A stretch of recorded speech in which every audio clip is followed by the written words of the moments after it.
નમસ્કાર, હું પ્રવીણ. ગીર સોમનાથ જિલ્લામાં મોટા માથાઓની લડાઈ રાજ્યભરમાં ચર્ચાનો વિષય છે. ગાંધીનગરમાં પણ સચિવાલય સુધી ચર્ચાઓ છે, અધિકારીઓમાં ચર્ચા છે, નેતાઓમાં ચર્ચા છે અને વિપક્ષમાં પણ ચર્ચા છે, સત્તા પક્ષના નેતાઓમાં પણ ચર્ચા છે.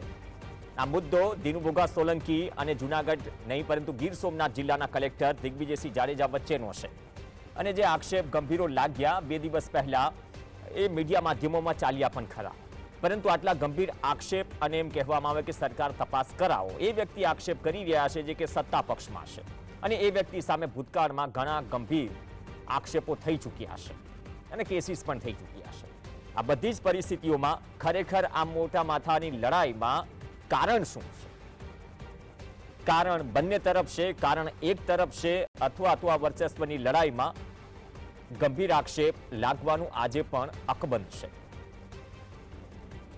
દિનુભોગા સોલંકી રાજકોટ આવે છે અને રાજકોટના કલેક્ટરને આવેદનપત્ર આપે છે. દિગ્વિજયસિંહ જાડેજાના ન્યારી ડેમના ફાર્મ હાઉસને લઈને કહેવામાં આવે છે કે તપાસ કરાવવામાં આવે. અગાઉ આરોપ લગાવ્યો હતો કે કેચમેન્ટ એરિયામાં છે અને હવે કહ્યું કે સંપત્તિની પણ તપાસ કરાવવામાં આવે. આ એક કથિત ફાર્મ હાઉસના ફોટોસ છે. હવે આ આક્ષેપ જ્યારે ગંભીર છે અને દિનુભોગા સોલંકી રાજકોટ આવે છે અને રાજકોટના કલેક્ટરને આવેદનપત્ર આપે છે કે ગીર સોમનાથના કલેક્ટર સામે તપાસ કરવામાં આવે. તો જે કહેવામાં આવ્યું હતું, જ્યાંથી આ વિવાદની શરૂઆત થઈ હતી, કદાચ લોકલ સ્તર પર તો હશે વિવાદ. આ વિવાદમાં જ્યારે કોડીનાર નગરપાલિકાની ચૂંટણી જીતે છે તો વિજય સરઘસમાં એક મંચ પરથી દિનુભોગા સોલંકી એમ કહે છે કે કલેક્ટર આધુનિક મહંમદ ગજનવી છે. હવે આ ગજનવીનું બિરુદ અથવા તો આક્ષેપ કરવાનું કારણ, એની પાછળનું કારણ શું હોઈ શકે? શું 200 એકર 280 એકર જમીન જે સરકાર હસ્તગત લેવાના હુકમની વાત છે તેનાથી આ તકલીફ ઊભી થઈ અને આ તકલીફ માત્ર આ 280 એકર પૂરતી છે કે તકલીફ એ તમામ ખનીજ સાથે જોડાયેલી બાબતો સાથે પણ છે કે જ્યાં કાર્યવાહી થઈ? છેલ્લા 1-2 દિવસમાં પણ કાર્યવાહી થઈ છે. તો રાજકોટ આવીને આ મુદ્દે સીધી જ કલેક્ટર સામે જંગ છેડનાર દિનુભોગા સોલંકી નું હવે સત્તા પક્ષ કરશે શું? આમાં ન માત્ર કલેક્ટર ઉપર આક્ષેપ લાગ્યા પરંતુ કોંગ્રેસના પ્રદેશ પ્રમુખ શક્તિસિંહ ગોહિલ સામે પણ જે આક્ષેપ કર્યા હતા તેને લઈને પણ કોંગ્રેસે કહ્યું કે આમાં વાર તહેવારે ખોટા નામ ઘુસાડવાની જરૂર નથી. અને પૂર્વ સંસદીય સચિવ છે, ભાજપના ઉપપ્રમુખ છે ગીર સોમનાથ જિલ્લાના જેઠા સોલંકી, એમને કહ્યું કે જમીન ખાલસાના હુકમથી પૂર્વ સાંસદ રઘવાયા છે. આ એ તસવીરો છે અને જે લોકેશન કે જે આક્ષેપ કરવામાં આવ્યો છે દિનુભોગા સોલંકી તરફથી, તો આ તપાસ થશે અથવા તો તકલીફ પગમાં છે, પીટાય છે માથું. તકલીફ બંને તરફ છે. માત્ર વર્ચસ્વની લડાઈ છે કે પછી ગીર સોમનાથમાં જે આધિપત્ય જમાવવાની વાત હોય એમાં ક્યાંક અડચણરૂપ કોઈ વસ્તુ થતી હોય એના કારણે? કેમ કે આક્ષેપ નાના સૂના નથી. એક સરકારી અધિકારી પર છે, કલેક્ટર જે જિલ્લાનો રાજા કહેવાય લોકતંત્રમાં, તેની સામે આક્ષેપ અને એમ કહેવામાં આવે કે સંપત્તિની તપાસ કરવામાં આવે. તો કોંગ્રેસ પણ હવે આ મુદ્દે ઝંપલાવી છે. કોંગ્રેસ પણ કહ્યું કે અગાઉ પણ ડિમોલેશન થતું હતું ત્યારે ક્યાં હતા? વાદ વિવાદ અને મુદ્દો ચૂંટણીનો પણ આવ્યો. કોંગ્રેસ કહી રહી છે કે વાંધો કલેક્ટર અને દિનુભોગા સોલંકી વચ્ચે છે, એટલા માટે આ લડાઈ ચાલી રહી છે. હવે આ મુદ્દે બહુ ઓછા લોકો મગનું નામ મરી પાડવાના મૂડમાં છે, પરંતુ સવાલના જવાબ અથવા તો આ પરિસ્થિતિમાં ખરેખર ગળે ઉતરે એવી વાત કઈ? શું દિનુભોગા સોલંકી આક્ષેપ કરે છે એની ગંભીરતાથી તપાસ થશે અથવા તો જે કાર્યવાહી અત્યાર સુધી ગીર સોમનાથ જિલ્લામાં થઈ રહી છે એ કાર્યવાહી કલેક્ટર જે કડકાઈ વર્તી રહ્યા છે તકલીફ ત્યાંથી ઊભી થઈ, અથવા તો રાશનથી લઈને જેટીથી લઈને અલગ અલગ જગ્યાએથી જે હપ્તાખોરીના આક્ષેપ દિનુભોગા સોલંકીએ કર્યા, શું એ વાતમાં તથ્ય છે? એ વાતમાં તથ્ય છે તો દેશમાં તપાસ તો થવી જોઈએ. દુખાવો ક્યાં ઉપડ્યો છે એ સવાલ છે. 2-5-25 લાખના આક્ષેપ નથી. જમીનની જે વાત છે 280 એકર, અંદાજે 150 કરોડની જમીન, જ્યારે વિપક્ષ પણ આ મુદ્દે વાત કરતું હોય, સોશિયલ મીડિયા જે ગ્રુપ્સ છે ગીર સોમનાથ જિલ્લાના, એમાં તમામમાં એક ડ્રાફ્ટેડ મેસેજ વાયરલ થઈ રહ્યો છે. અને ડ્રાફ્ટેડ મેસેજમાં એ જ થઈ રહ્યું છે કે અચાનકથી કલેક્ટર સામે જે લડાઈ છેડી છે દિનુ ભોગા સોલંકીએ, તેની પાછળનું કારણ એક્ઝેક્ટ આ 280 એકર જમીન છે. વાત જમીન પૂરતી અટકી કે પછી બીજું કંઈ પણ છે? કેમ કે મહેસૂલ તંત્રએ જમીનને ટોચ મર્યાદા અધિનિયમની જોગવાઈમાંથી મુક્તિ આપવાની અરજીના નામંજૂર રાખતા પૂર્વ સાંસદે આ આક્ષેપ શરૂ કર્યાની ચર્ચા પણ છે.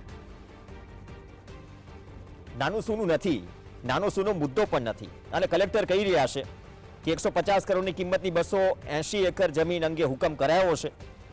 એ એમનું કામ કરે, અમે અમારું કામ કરીશું. પણ કામ તો સાથે સાથે કરવાનું છે, તપાસનું પણ. એ તપાસ થશે ખરા, તપાસ થાય તો સામે આવશે ખરા. એ કલેક્ટર સામે આક્ષેપ હોય કે કલેક્ટર ની સંપત્તિની વાત હોય, એ મુદ્દે આક્ષેપ હોય. પહેલા જોઈ લઈએ કે આ તમામ પરિસ્થિતિઓમાં સામે કહેવું છે શું કોનું. એક તરફ જે આજે આવેદનપત્ર આપ્યું દિનુ ભોગા સોલંકીએ, અને કોંગ્રેસે જે આવેદનપત્ર આપ્યું, કોંગ્રેસે જે સવાલો ઉઠાવ્યા કે આ તકલીફ ક્યાંથી ઊભી થઈ, તેમાં રાજકીય એંગલ પણ ઉમેરાયો છે. જોઈએ કોંગ્રેસના નેતા ગીર સોમનાથ જિલ્લાના અને સામે દિનુ ભોગા સોલંકી શું કહી રહ્યા છે.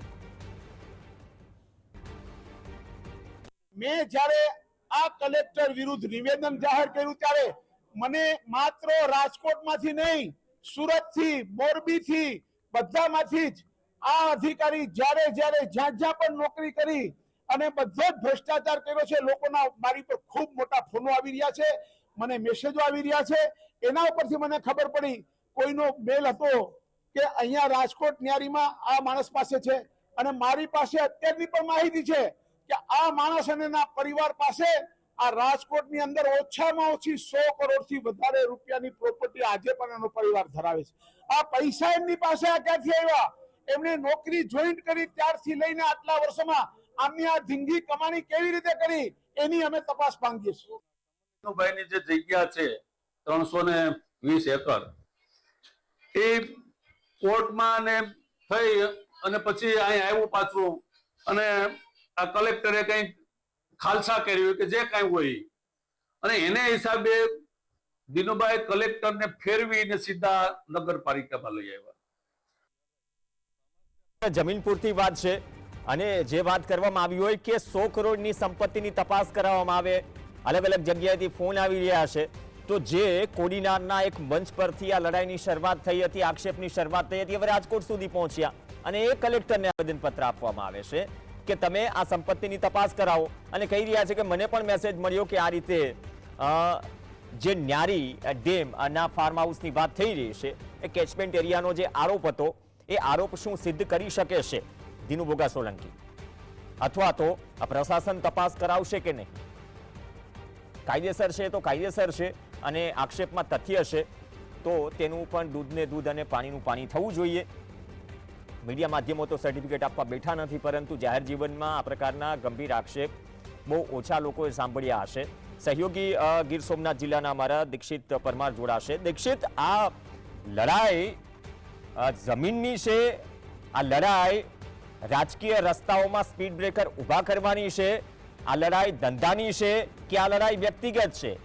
ગીર સોમનાથમાં શું ચર્ચાઈ રહ્યું છે આ બે મોટા માથાઓ વચ્ચેની લડાઈ અંગે?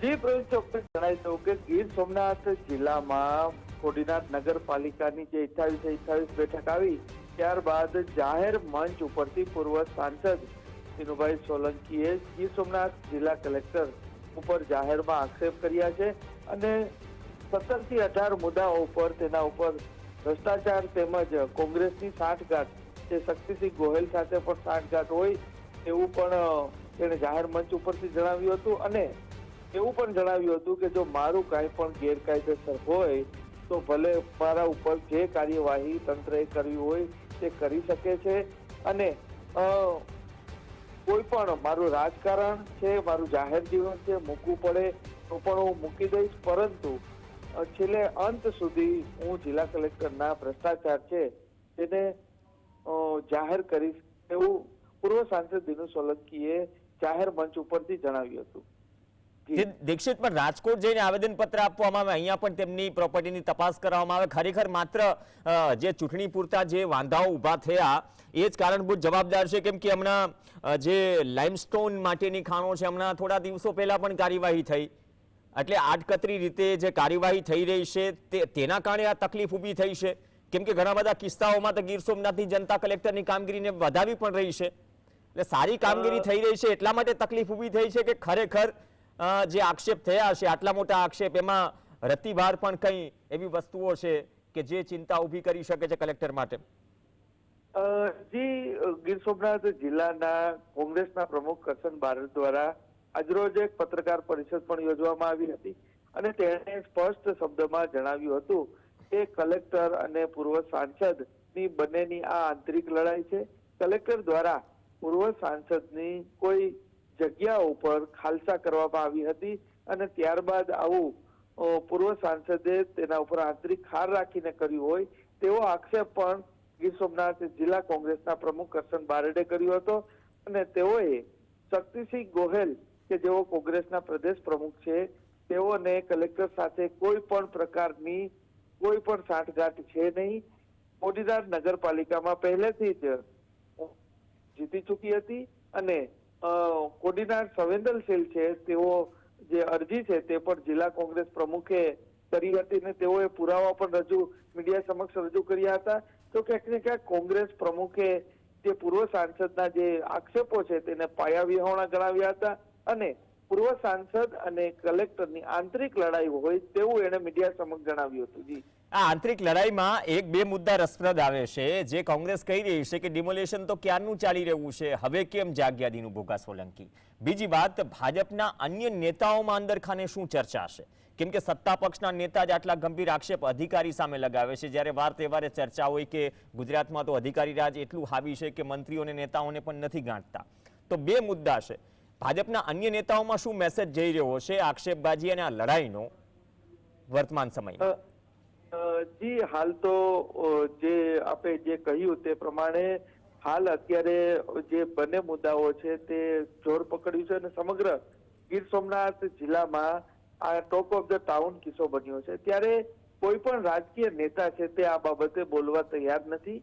ત્યારે ચોક્કસ કહી શકાય કે કોંગ્રેસના પ્રમુખ છે જે કરશન બારડ, તેઓએ જે આક્ષેપ કર્યો છે અને તેને પાયાવિહોણા ગણાવ્યા છે. તો ક્યાંક ને ક્યાંક એવી પણ ચર્ચા ચાલી રહી છે કે પૂર્વ સાંસદ છે તેમને આ બાબતનો ખાર હતો કે કોડીનાર શાંતિપ્રિય પ્રજાનું એક શહેર છે અને અહીં કોઈ પણ સંવેદનશીલ વિસ્તાર જેવું છે જ નહીં. અહીં કોમી એકતાથી હિન્દુ મુસ્લિમ સાથે રહે છે અને તેમ છતાં પણ ક્યાંક ને ક્યાંક કોંગ્રેસના જે અરજીના આધારે કલેક્ટર દ્વારા આ સંવેદનશીલ વિસ્તાર જાહેર કર્યો અને જિલ્લાભરની પોલીસને અહીં રાખી દેવામાં આવી.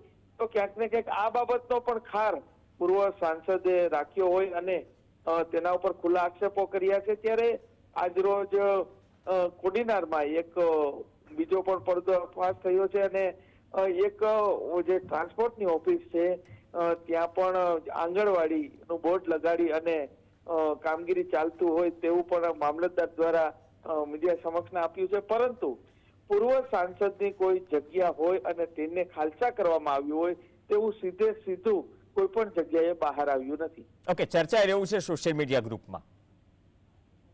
જી, સોશિયલ મીડિયામાં ચોક્કસ જણાઈ આવી રહ્યું છે અને ક્યાંક ને ક્યાંક લોકોમાં એવા મેસેજ પણ આવી રહ્યા છે. વિપક્ષો પણ ક્યાંક ને ક્યાંક અને કોંગ્રેસ અને આમ આદમી પાર્ટી પણ ક્યાંક ને ક્યાંક મેસેજ કરી રહી છે કે જે જગ્યા છે જે પૂર્વ સાંસદની તેના ઉપર કલેક્ટર દ્વારા કાર્યવાહી કરવામાં આવી હતી અને તેના હારને કારણે પણ તેઓએ આવું કર્યું હોય તેવું પણ ક્યાંક ને ક્યાંક સંભળાઈ રહ્યું છે. છેલ્લો સવાલ, કેમ કે દીનુ ભોગા સોલંકી રાજકીય રીતે અને બધી જ રીતે વગ ધરાવતા નેતા છે દરિયાઈ પટ્ટીમાં, અને જ્યાં સુધી કોડીનારના પટ્ટાની વાત આવે તો દીનુ ભોગા સોલંકીનું નામ દાયકાઓથી ચર્ચાય છે. આ વિવાદ, આ મુદ્દો સ્થાનિક સ્તરે શું ચર્ચાઈ રહ્યું છે? બહુ લાંબો ચાલશે કે થોડા દિવસોમાં સામેથી કોઈ પ્રતિક્રિયા પણ આવશે રાજકીય રીતે?